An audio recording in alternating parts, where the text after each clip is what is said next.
All right. That's great. Good to see everybody. Welcome, welcome, welcome. Well, what are we doing today? Where did I put this chat? That's what I'm going to do. Welcome to Invest in Your Growth. This is a Win Without Pitching webinar. I've done, there's a period where I did a webinar every month for 10 years, and then I don't do many anymore. But the purpose of this webinar is to preview for those of you who are interested, give you a look at Win Without Pitching training. So it's a little bit of a sample of Win Without Pitching training. I see some people in the room who have been trained already and they're back for a refresher. You are always very, very welcome to come back for a refresher. In fact, we're going to have something for all of you folks who have been trained with us previously. In a couple of months, we're going to have a new free support product for you. That's all I will say about that for now. Stay tuned. Shannon's going, you shouldn't be talking about that, Blair. Okay, who are we and why are we here? Talked about why we're here. Here's who we are. I'm Blair. And I'm Shannyn. That's all you're getting from us on who we are. We're Win Without Pitching. We're here to help you, and we're driven to help experts sell and price like the experts they are. So we're here to help you sell and price like the expert you are. We've been doing this for 22 years this month, like almost to the day.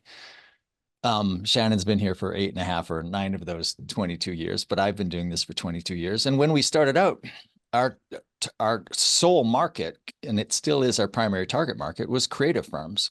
But as the years go by, the books get out there in the world. I've written 2 books. I've actually written 3. The third one comes out in September. As the books go out there, we draw an audience of expert practitioners and advisors beyond the creative and the marketing space. So we are just broadening out our language a little bit to include them. I'll be writing a post on that someday in the next couple of months. Stay tuned if you're not subscribed to our emails and my amazing value-packed blog posts. Go to winwithoutpitching.com and subscribe. Our goal today is to preview training and to give you a little sample of what happens in training so that you can decide if this Win Without Pitching training is what you need now. So let's talk just a little bit about what's happening now in the creative and marketing firm space in particular. There are some exceptions to this, but 2023 was a flat year for a lot of firms. And that flatness or even decline has carried into Q1 of 2024. And again, it's not everybody, but all of our friends who run associations, who collect this data, they keep sharing it with us every quarter. And the news isn't exactly pretty. So if you have a sales challenge now, what Win Without Pitching training is not going to do is it's not going to fill your pipeline quickly. So some of you might just drop off of this webinar now. We don't even get too deep into the topic of lead generation. We give you some frameworks for thinking about it. But really we're endeavoring to solve other problems. And the problems that we think, or we're quite convinced we can help you to solve fairly quickly, if you have deal flow, if you have some opportunities, we can almost certainly help you increase your closing ratios and your fees while lowering your cost of sale. And I'll share with you towards the end some brief case studies of some of the firms that we've helped do that for recently. We've got an hour scheduled for this. We'll be done before an hour. We'll have lots of time for conversation. All right, before we proceed, a quick poll. We'd like to get a sense of your sentiment on how you feel about selling. So 2 questions, if you don't mind answering. We'll share the results when you're done. Or we can see them live, I guess. Or I can see them live. Maybe it's just me. So, do you love sales? Do you hate sales? Are you great at it? Are you horrible at it? How do you feel about this function of selling that for most of you, it's your second job, right? Your first job is being the expert and delivering that expertise.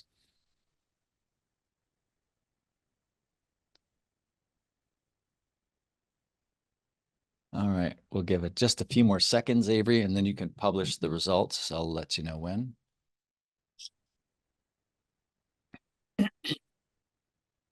Some of you aren't answering when we get to 80%. Come on, we need a couple more responses. Not too many hate it. Not too many hate it. Yeah, I Right. had this thesis that a lot of people who are experts for hate to sell.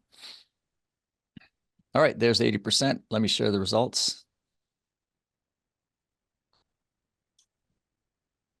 Interesting. Most of you like or love selling.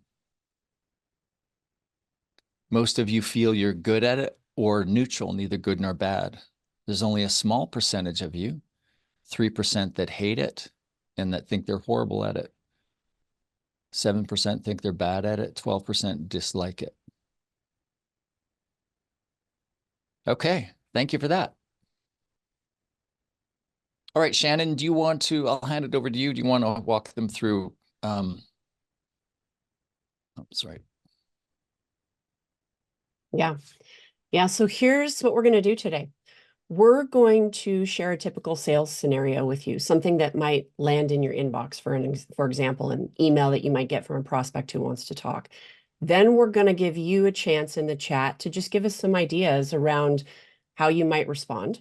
We're going to show you how we would respond, give you some actual language. And then we're going to model a framework when you get that first in-person conversation with that person who's reached out to you. And along the way, again, we're going to prompt you in the chat to let us know what would you do? How would you respond? How would you handle it? What would your goal for the conversation be? Because we'd love to see what's on your mind and how you think through these things. And then we're going to go through and show you how we think it should be handled the most effective way. And then we're going to explain to you how this conversation we're modeling for you today fits into the larger context of Win Without Pitching and our model. We're going to share some options for how you and your team can get trained, and then we're going to have some time for Q&A. Okay, so let's pretend you're sitting at your desk and this email lands in your inbox. The subject line says information request for a new project. Hey, can you send us case studies and pricing for website design? We'd like to work with you on this. We'd like to learn more about your services. Thanks. Really important prospective client. So if this email lands in your inbox, how would you respond? Give us a couple ideas in the chat here. What would you do? What would be your next move? We're watching the chat for some of those ideas. We'll give you a minute. Yeah.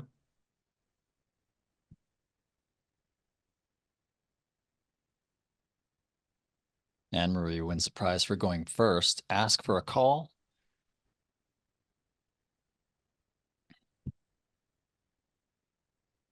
Good. A lot of people saying, yeah, let's have a conversation first. I like that.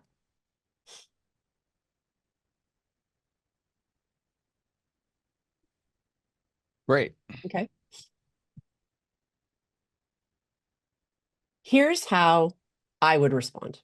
This would be my response to the email. We're hearing from you in the chat about how you would respond. And I agree with a lot of you. I would probably say, hey, it's great to hear from you. I'd be happy to talk you through some case studies and share a broad range of investment for clients that we work with for projects like this so that you can get a sense of this. You can also check out our website. There's a lot of great case studies on the website. But before we go any further, we're going to have to set up a quick conversation so I can learn more and assess fit. How about today at 3 Eastern or tomorrow at 10, if that works better for you? Cheers, Shannyn. Now, I'm always going to want to drive a conversation. So this aligns with what the most common answer was. Almost everybody said, yes, try to set up a call. So that's exactly what Shannyn did. Is there anything about the way she did it that stands out to you, that speaks to you, that you want to comment on, that you like or don't like?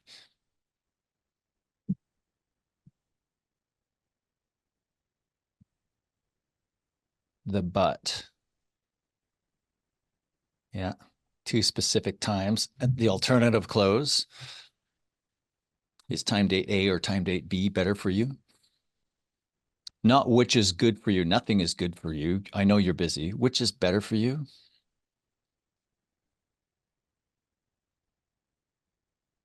Didn't dismiss anything. Offered those things, but on a call. I think it's important to think about tone and personality also. We all have our own style. We all have our own tone and personality. We don't want to lose this in any of it during the conversation or in an email response. but it's all about the intent that you're delivering in that email. Blair might word this entirely different than I did, for example. You might as well.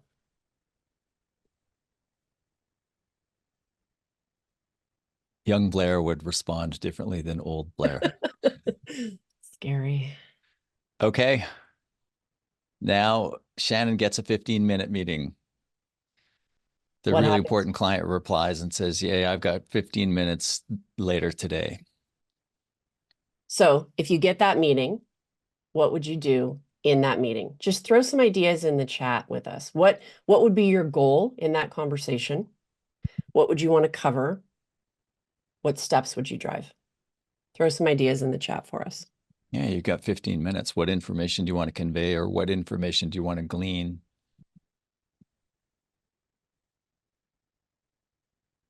Bant. And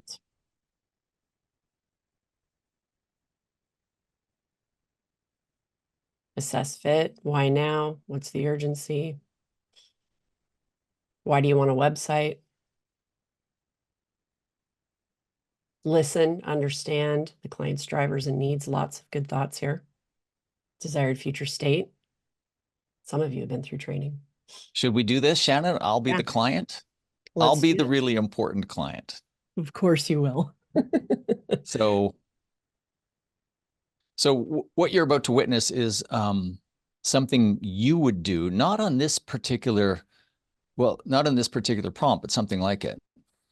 Something that you would do in a Win Without Pitching workshop. You would have a scenario and you would have to undertake this first conversation. And we give you the tools and the framework and obviously the training on how to do it. And then once you've done it yourself, at least once, sometimes twice, depending on which conversation it is, then we model it for you. So we've set up a 15-minute meeting. Shannyn and I get on Zoom. And we don't give you 15 minutes in the workshop. We give you 12. Almost every exercise has a time constraint that forces you to get to the issue quickly. So Shannyn, you didn't know I was going to do this, but it turns out I don't have 15 minutes. I have a hard stop. I need to be out of here in 12 minutes. So Not a we're on problem. Zoom. You don't know much about me because I've just sent you this mysterious email. And folks, Shannyn does not know what I'm about to role play. So part of the fun that we have together is whoever is playing the consultant, whoever is playing the client tries to trip up the consultant. Shannyn has done this a while. She's very difficult to trip up. But all right, shall we? Let me know when you want to start. Yeah, let's dive in. So Blair, can you tell me a little bit about the scenario and who you are in the organization? Then we'll jump into the role play. Yeah, I run a go-to-market consulting company called Blairtopia Inc. We help. We need a new website, so we're a consulting company. We help mostly direct-to-consumer brands when they're launching new products. We help them with their positioning and their launch strategy, pricing guidance, and even often the media strategy. So Okay. it's marketing consulting for direct-to-consumer brands. Great. Okay, let's jump in because actually now I only have 11 minutes and 20 seconds. So, hey, Oh, Blair, and it's the so reason I reached out to you is that we yeah. we we need a website. It's like it's just Yep. overdue. Yeah, it's great to be on the call with you today. Looking forward to learning more. Before we jump in, I just want to let you know that we have a process for assessing fit because we want to make sure anybody we work with, we can really help and add value. So this conversation is going to be largely about that. Is this a good fit? Should we keep talking? If it is, then we're going to move to the next conversation, which is really going to be focused on the value that we can create, metrics, measurements, what's the right range of investment to get this work done. We're going to want the right people in the room for that conversation, and we'll talk Well, I'm about hoping to have a price conversation today. Like that's yeah. what I wanted to get out of this. We will talk about financial fit today, not a problem. And then we'll go back and put together some options for you and come back together in a final conversation where we share some high level options and decide, does one of them make sense and should we work together? So that's a little bit about how we assess. And if that's good with you, then I'll jump in. Yep. Okay. So tell me a little bit about why you reached out to our firm today. Our website's a few years old. It's outdated. it needs to be updated. Some things have changed in the last couple of years. I've taken on a new partner. There was two of us. Now there's three of us. That partner has new capabilities, has opened up new markets for us, and we need the website to reflect that. And how did you hear about our firm? I Googled web design, Caslo, British Columbia. Okay, great. No, I'm just kidding. You were my partner reads some of your content, and I suggested that we talk to you. I'm talking to a couple of other firms as well. Okay, great. That's helpful. Is this the new partner that joined? No, it's my partner who's been with me forever. Okay, great. Okay. I always like to start out understanding the big picture. So I'm going to throw a big picture question at you and then we'll get into the detail. But first, I'd love to know if you and I were sitting down 3 years from today and you were really happy, what's happened in those 3 years to make you so happy? 3 years. Well, I better have a new website well before 3 years. Mhm. So 3 years. In 3 years, we've doubled the business from 5 million in revenue to 2 million. We've actually tightened up, and again, way before 3 years, we've tightened up what it is that we sell. Because right now, I listed the things that we do: positioning strategy, pricing, media strategy. But the partner, like, she's a senior person, a big player with lots of experience, and she's opening up all kinds of doors for us. So there's actually new services that people, her past clients, kind of associate with her, and new markets. Like, we're hearing from, or we're direct to consumer now, but we're hearing from really large companies that have their own channels, primarily retail. So it's not just direct to consumer. So all of that gets sorted out. In 3 years, all of that is sorted out. We've gotten really tight on what we do. I know that seems contradictory to what I just said because we're broadening out. Yeah. We've got really tight. We've figured out what the most profitable service lines are, and then we're kind of focusing just on those. So I don't actually know what the business looks like in 3 years because there are a lot of open questions. Yeah. But I do want to at least double in size, and I want to sort through all the new opportunity that we have and not be focused on the wrong things. Okay. That's helpful. Thanks for taking some time to answer that. Are there any obstacles in the way in your mind of achieving this vision? Well, just because our new partner has these capabilities doesn't mean that, to me, that we should be offering these services. But I think we'd be stupid not to, because like these, somebody who's like launching a DTC brand from their basement, they've got this new product, they want to go public. That's a whole different game than like a CPG company who wants to launch a new Yeah. product at retail. And she's got experience at that. We can do that sort of stuff. We've got a big network of freelancers we can draw from. But I don't like, what are the obstacles? Deciding where to focus, I guess, and learning where the money where the money is. Like, Yeah. we can quantify the size of the market, but I don't know how to figure out how much of that market we could get. So a lot of the business model is an open question right now. Okay. Why do That's you the and your biggest partners obstacle. think a website is the right first step? Because the language talks about the old us, and it's just really, really narrow and tight. And I used to like that it was narrow and tight, and now it's clearly restrictive. It does not, so these clients come to my partner and they go to the website, and the website says, well, they say, well, on your website, it says you don't do that. Okay. So there's a disconnect. Yeah, I get it. Yeah. I'm going to come back to that in a minute though. Let's shift gears a little bit and just talk about, you're obviously a partner. You have two other partners. How are they going to be involved in deciding which firm to hire? The new partner and I have the majority, so it's the two of us. And what about the third minority partner? He always goes along with whatever we do. Okay. And what's the process that you're using to make a decision? So I have a firm the firm that did our website years ago.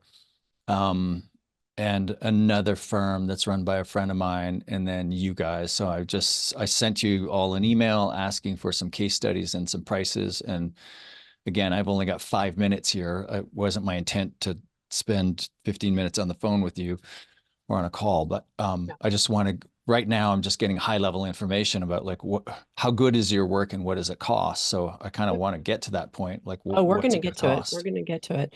Let me just quickly ask, is there a reason that the firm that did the work for you before is not just going to do the work now?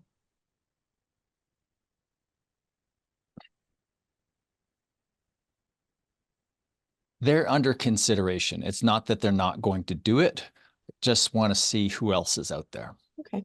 What kind of funds have you allocated on your end to get the website done? I haven't allocated any funds. I don't know what this. You're the expert. You tell me how much will this cost? I'm not convinced that a website is the right answer out of the gate. Of course, you need that. I'm going to come back to that. But if we were to just come to you and say, sure, we'll design a website, it could look like 250,000 on the high end. It could look like 50,000 on the low end. Okay, I kind of choked on the first number. Like we're 5 million in revenue, so spending 250 on a website is just not going to happen. Yep. 50's more palatable, Okay. but I gotta. I haven't talked to the others yet, but I'm going to get prices below 50. Okay. All right. It's helpful to know where your head's at. When are you hoping for the website to be launched? Q4, the beginning of Q4. Okay. So So about end of 6 months. September, early October. Yeah. Yeah. So about 6 months. That's quick, right? That's really quick. When are you hoping to decide on the firm that you're going to work with? Next week. Okay. Moving along. That's good. So I want to pose a question here because I really think with the vision that you've outlined, the desire to double the firm's size, to bring a new partner in, to open new markets, and a lot of the uncertainty around those new markets and what the offering would be, really causes me to think it's worth a bigger picture conversation around, is there a first step in understanding what the right go-to-market strategy is, doing correct assessment and diagnostic around who are the right markets and what are the right product offerings, seems to make good sense before going down a path of just designing a website to get the language updated. Are you open to having that kind of conversation to make sure that the money you're about to invest in a website is done correctly and you're looking at the bigger picture at the same time to really launch in an effective way? Yeah, I wasn't 5 minutes ago, but as I talk through this with you, I think that's probably the wise thing to do. Okay. And I think that the best way to do that is to really involve your other partners. And I understand time is of the essence and you want to move quickly. All We in. we don't need to involve Bob in this. Bob's busy doing work. Does Bob have the ability to say no, though? He rarely does, but Rarely, but yeah, I mean he does own 15% of the business. yeah.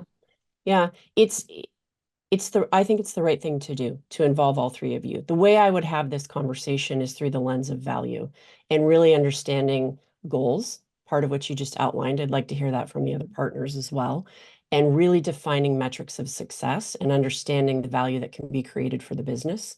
And then putting the correct range of investment to that to really look at things in a way that's going to be most effective for your business. So it'll be very grounded in facts and figures. Okay, I'll invite him. Okay. Can you do this tomorrow, as early as tomorrow, 3 o'clock? I think so. Yeah. How about Okay. 4 o'clock? 4 o'clock works. That's fine on my end. Okay, I so to appreciate you recap, being open to it. We'll know by the end of tomorrow if we should continue to talk. I really believe it's going to be a good use of everybody's time. okay, so to recap, I'll get Bob and Susie and so the three of us, and we're doing what in this call? We're going to focus on what we call value creation. We're going to focus on what are the goals you want to achieve?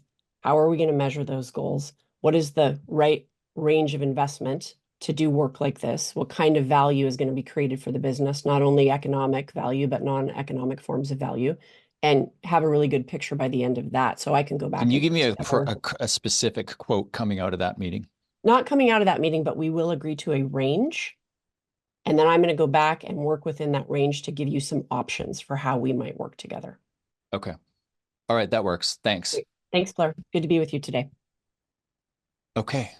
And where's my clapboard? Scene. I know, scene. That's always fun. It's fast and furious. Okay, there was a lot of observation in the chat. We were going to ask you, what are we going to ask, Shannyn? We were going to ask, what did you observe? What did you observe? Yeah, what did you observe? So I'll let you sort through the chat there. So somebody asked, what is BANT? So we'll talk about that in a couple of minutes. What did you observe? Okay. Understanding what success looks like, Ryan is saying. It's a big picture question, right? It's not they came to you for a website, but what's driving that website? What's driving that need? Why did you contact us in particular? The why us question. This is where you start to understand, do they see you as an expert or do they see you as another vendor on a list? I'm still a little bit of another vendor on the list in that scenario. And that's why I also asked about, well, if there's an incumbent, why aren't you just awarding them work? Reading through here. Toby saying, wow, brutal. What was brutal?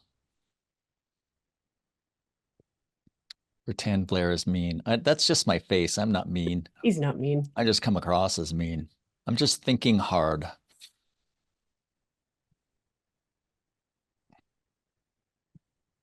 Yeah.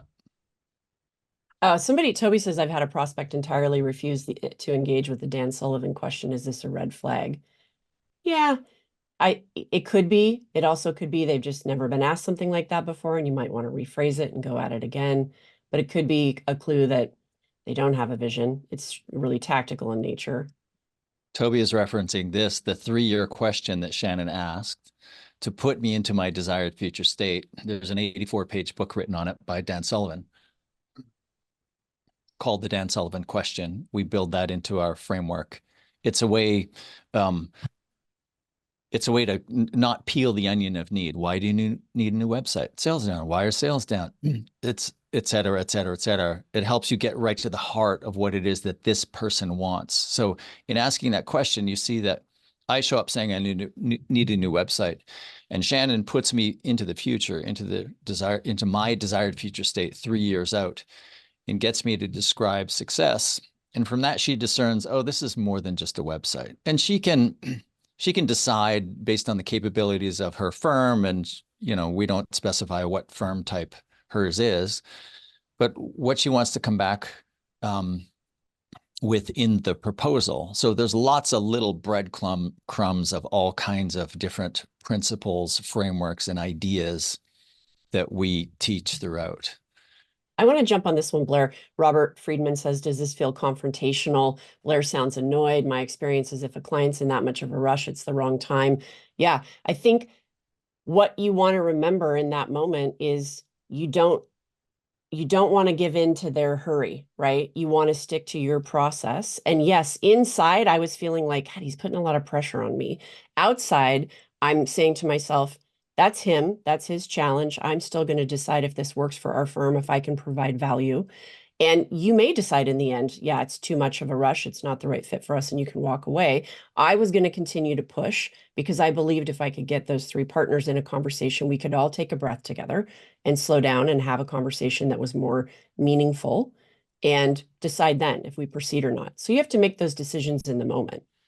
Yeah. And this is what training does for you. If you're a fighter pilot and you're in a scenario, you're in the air and you're in a scenario, instead of freaking out and not knowing what to do, you fall back, immediately click into your training and you tap into the training, and you've wired these neurons where it's like, Shannyn has been through dozens, probably hundreds of mean clients in her career. And I include in that the role playing that she and I do, but also in real life scenarios. So you get through enough of it. You do this enough, and enough, you might be surprised at how little enough is. You learn to just ignore the emotions. The emotions are just a wrapper around the information being delivered by the client, me in this case. You ignore the emotional wrapper, You take the information, you follow your framework. Okay, so around the question around what did you observe? Well, what you observed is a qualifying conversation. That's our name for it, but it's a fairly universal definition. What was Shannyn trying to accomplish? What was her objective? In the qualifying conversation, your objective is to vet the lead. That's me. A lead is a clue to a possible sale, not yet qualified. And that lead is attached to an individual. So she's vetting me to see if an opportunity exists. An opportunity is a project or an engagement. And then from there, determine the next steps. So she determined that the next step was to set up a meeting, a value conversation with me and the missing decision makers. So the objective here, vet the lead to see if an opportunity exists and determine the next steps while maintaining the expert position in the relationship. So there's what she's doing. She's trying to get this information. She knows which information she wants. She has a framework. Included in that framework, she has a small number of set questions, little set pieces that she asks. So she has the tool, she has the framework, but there's also the how. And I think what is most impressive to me and probably most of you is not the questions that she asked. It's not what she did, it's how she did it. So the qualifying conversation is one of 4 conversations in the arc of the sale. Now, this is our model for selling. And now a model is a view of the world. It's the way you think about something. It allows you to organize complexity. And my next book opens with the line, all models are wrong, some are useful. I didn't author that line. It's an often repeated line. All models, all views of the world are wrong, but some are useful. So there's no issue here of whether or not the sale really does happen in a series of 4 linear and discrete conversations. It's useful or helpful to think of it that way. And if you think of it that way, if you think, okay, there are only 4 conversations, anytime you find yourself in a sale, you simply stop and ask yourself, wait a minute, what conversation is this? Number 1. Number 2, what's my objective in this conversation? And number 3, what framework or tool do I use to navigate to that objective? Somebody once said to me 21 years ago, he said, I hear you're an expert in new business development. You know what to say after hello. And I've always loved that line. But when you have a framework, then you go into a conversation, you're not winging it the way I did it for a dozen years. You're not winging it. You know exactly what you're doing. You've practiced, you've been trained. You're not being thrown off by the emotions of the client. You know what to do. You know what to say. And notice that Shannyn was not declaring anything. She was asking questions. And that's fairly consistent throughout the entire model. So I'm not going to get into what the 4 conversations are. I'll just say here that the qualifying conversation is the first human-to-human conversation. The probative conversation is the thing that happens ahead of you through your agents of thought leadership and referrers. It's your reputation preceding you. And it's really important to set the ground for how you will behave. We don't have enough time to go down any rabbit holes. But back to these 3 questions. What conversation is this? What's my objective? What framework do I use? So this was a qualifying conversation. Shannyn's objective was to vet the lead to see if an opportunity exists and then determine the next step while maintaining the expert position in the relationship. That's a function of how she conducted herself. And what framework do I use to navigate to that objective? She was using the Win Without Pitching qualifying conversation framework. Somebody said BANT. Somebody asked, what is BANT? BANT is an acronym for Budget, Authority, Need, Time Frame. It's a fairly standard universal approach to qualifying in sales. It was invented by IBM in 1973. This is our version of BANT. There are 5 types of questions Shannyn asked me in these boxes of context questions, like what's going on here? DFS, desired future state, that 3-year question. What is it that Blair wants? decision maker questions, what's the process, who's involved, time frame questions, when do you need to make a decision and why, and then budget questions. Are funds allocated, and if so, how much? So that is the qualifying conversation. But in addition to this idea of the framework that I just shared with you that Shannyn was using, there's also this idea of principles. So we teach frameworks. Our model is a model of frameworks and principles.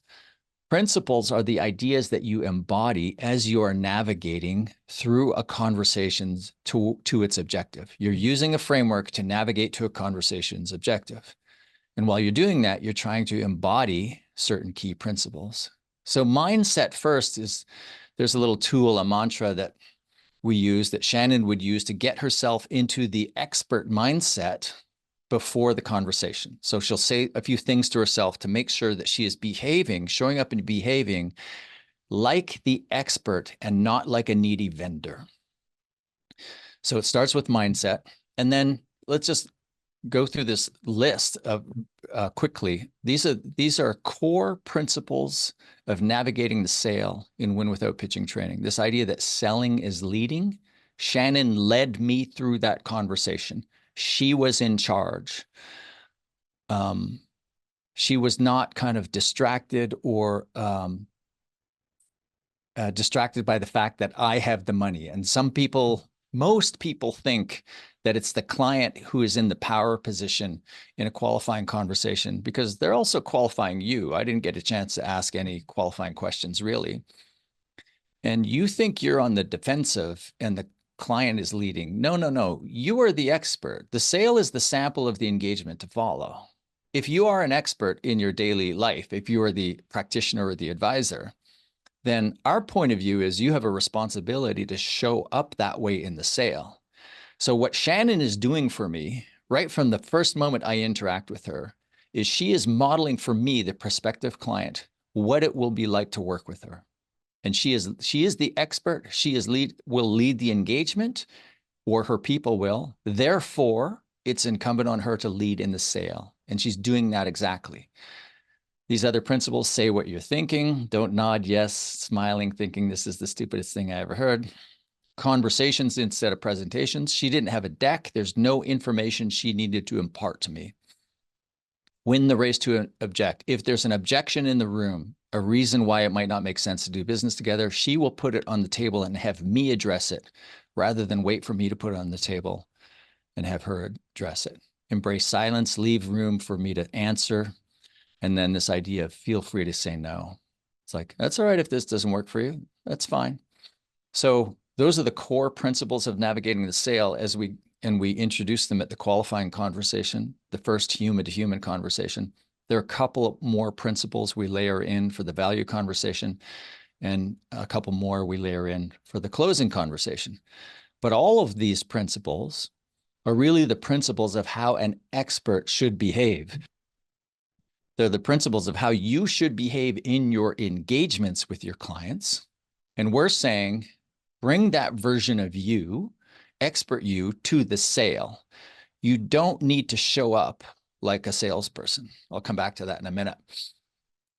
Some quick case studies of some of our recent clients. This is a manufacturing marketing agency whose closing ratio went from 33, 1 in 3 to 1 in 2 after training, increase of 52%. APV is average proposal value. This, I think, is where we have the greatest impact. We didn't talk about the value conversation and proposal creation and pricing and closing.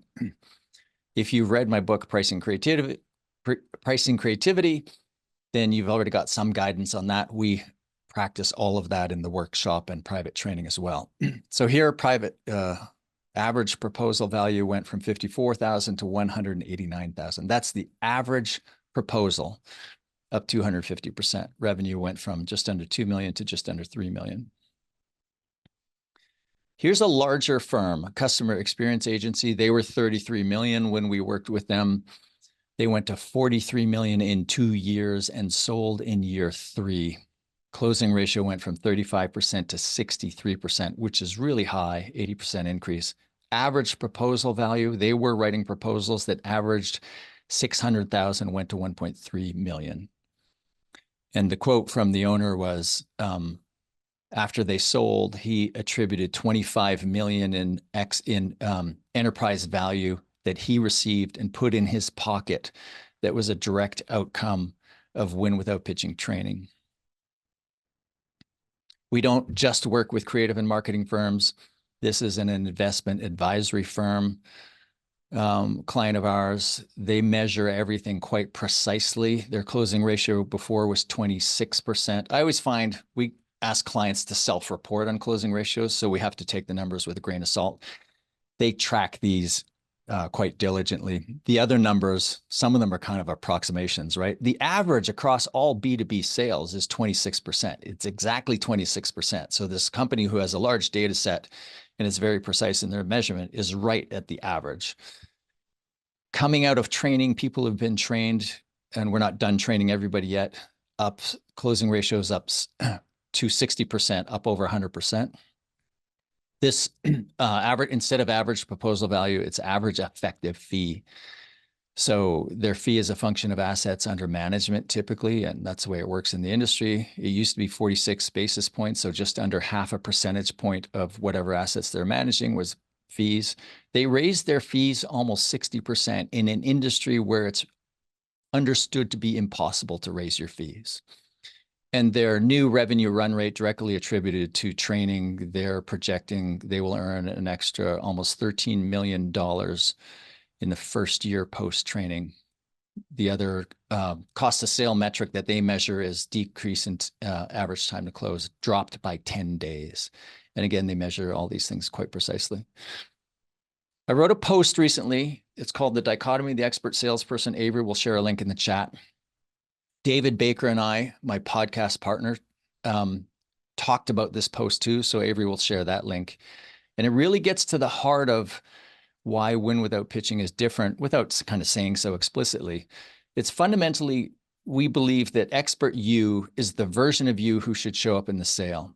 And so many experts, whether you're like a marketing practitioner or you're an advisor, an investment advisor, or a consultant, for whatever reason, maybe it's the reason the way you've been trained, maybe it's just the way you intuit salespeople should behave. They show up in the sale differently than the way they show up in the engagement.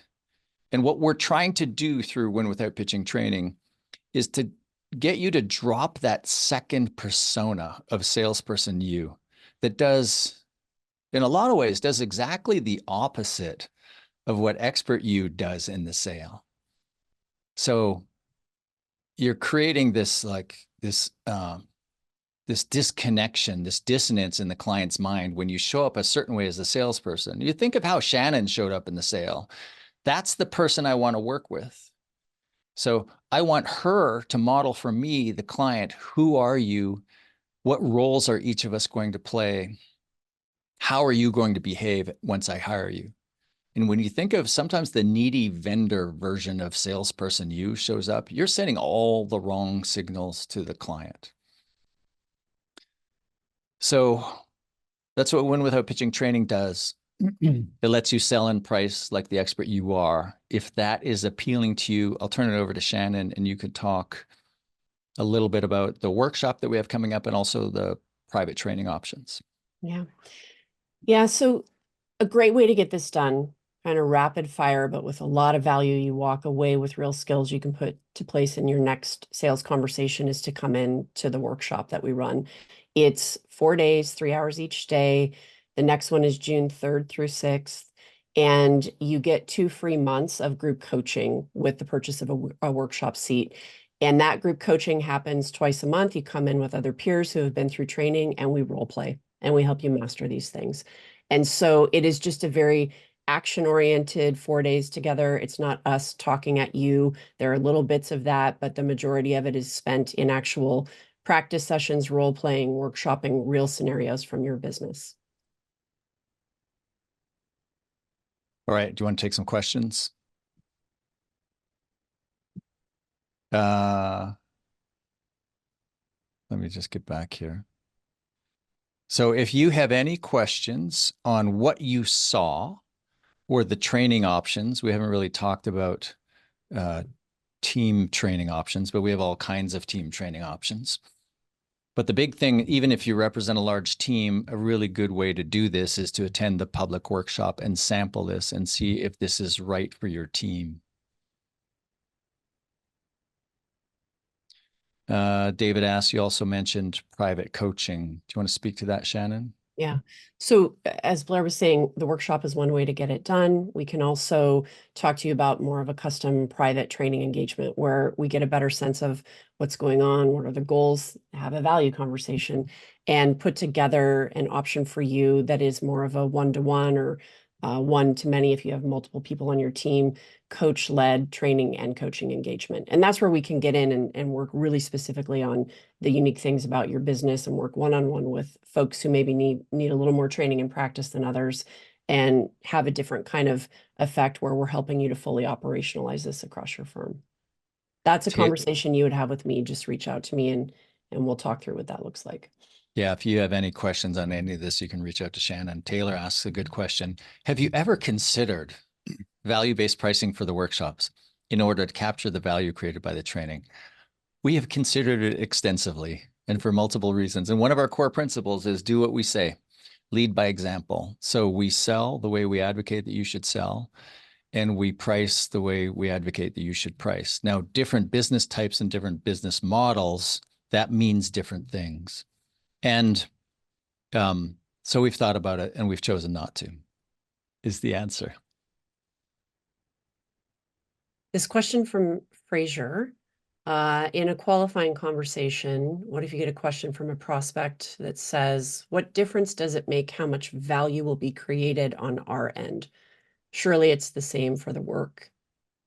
Surely it's the same work for your team. Are you saying, Fraser, on the client's end or the agency's end? You might have to No, type that I in. think if I understand, so we haven't gotten into in the qualifying conversation. Shannyn didn't go there about the value to be created, but she did reference that a couple of times. So do you want to take that? What's the difference? He's basically saying, so what the value that you might create for me? Who cares what that is? I want to know how much work you're going to do. It's not going to change your cost. Why would that change anything? Why is that meaningful? It sounds to me, Shannyn, like you just want to find a way to charge me more money. Yeah. Yeah. So the whole purpose of uncovering the value that can be created for your business is to really understand how we can move the business forward. That's the essence of the value conversation. And this is not me talking to the client. This is me talking to you right now. We want to get their mind off of how much you cost as the agency and get their mind focused on the vision that they outlined for you. Can that vision be achieved?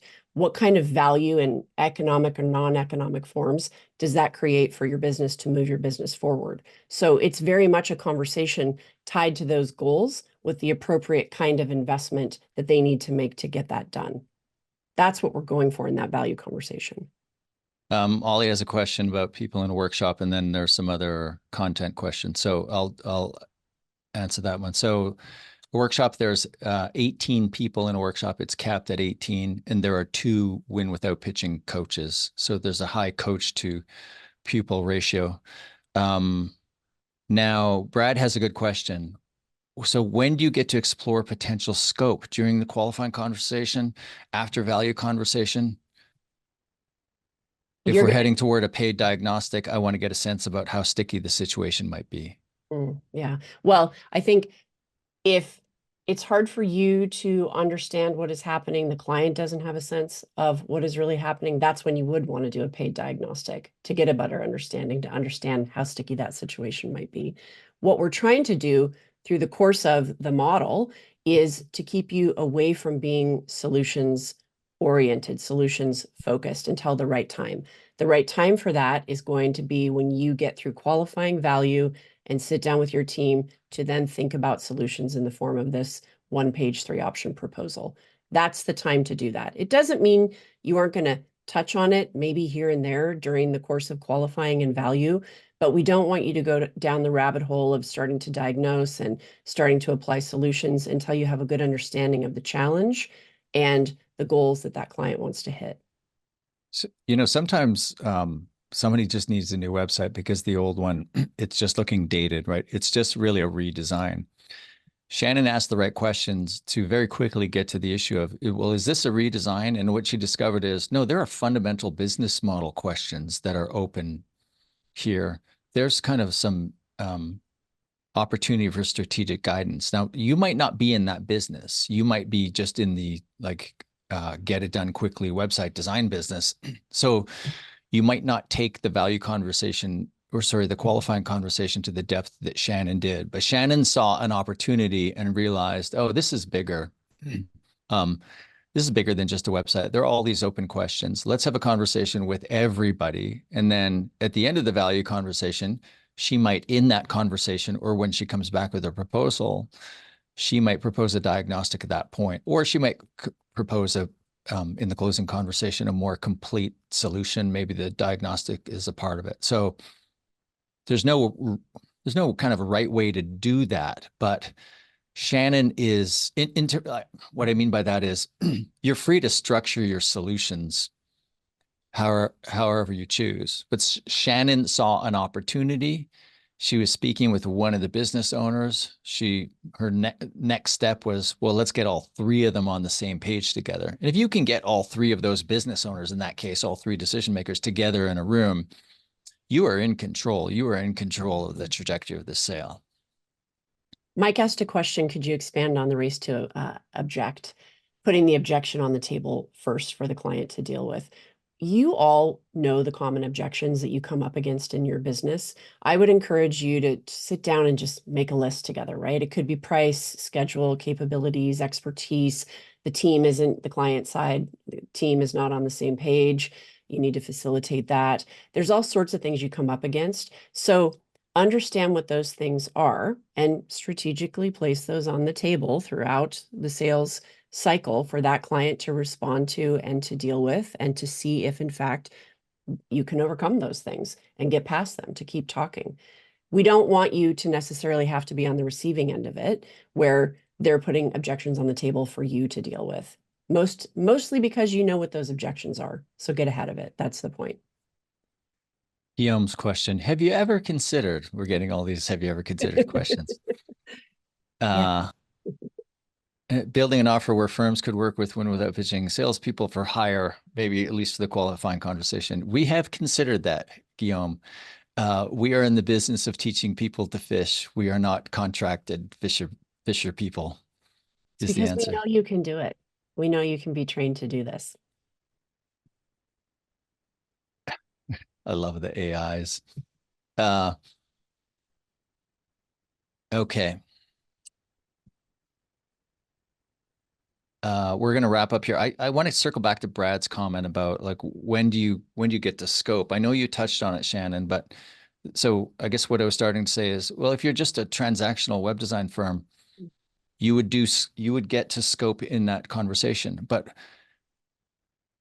is it really the client's job to scope the specifics of what they want? There will be some clients, many of your clients will come to you self-diagnosed and self-prescribed and say, all right, I need a new website. Here's exactly what I need. Here's the list of everything.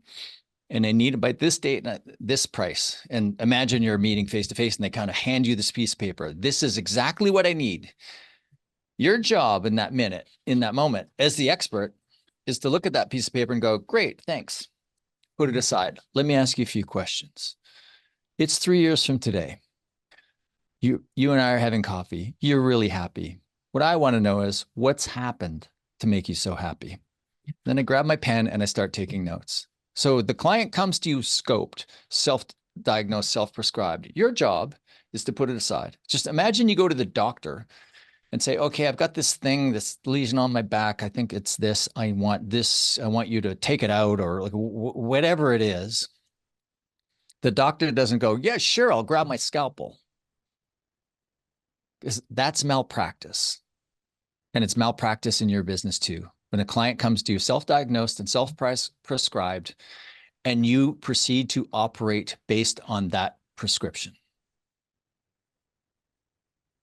So transcend the project in the qualifying conversation and in the value conversation. you're mostly transcending the project while sometimes thinking about, bringing it back down. You might bring it back down closer to the specific scope. But when you get the client to describe their desired future state, you will see that there are elements of that, ways that you can add value beyond what they've articulated to you in the scope. And that's your job, just like it's the doctor's job, to put aside your self-diagnosis and get you to think bigger. Yeah, and just quickly, Josh is saying, so the happy question isn't about knowing what will make them happy about working with you, right? It's instead about what's going to make the company, the leader, happy more broadly. That's right. You're not tying it to having worked with you. You're tying it to what's going on for them and their future, putting them in a place to vision. Shannyn, thank you very much. It's always fun to role play with you. I look forward to the next chance we get to do this. To Thank everybody you. who joined us, thank you for taking an hour out of your day. If we can help you, and I'm pretty convinced we can help most of you, feel free to reach out about workshop. The next one is June 3rd to 6th, or private training if that's your deal, or even private coaching. Thank you, everybody, and have a great day. Thanks, everybody.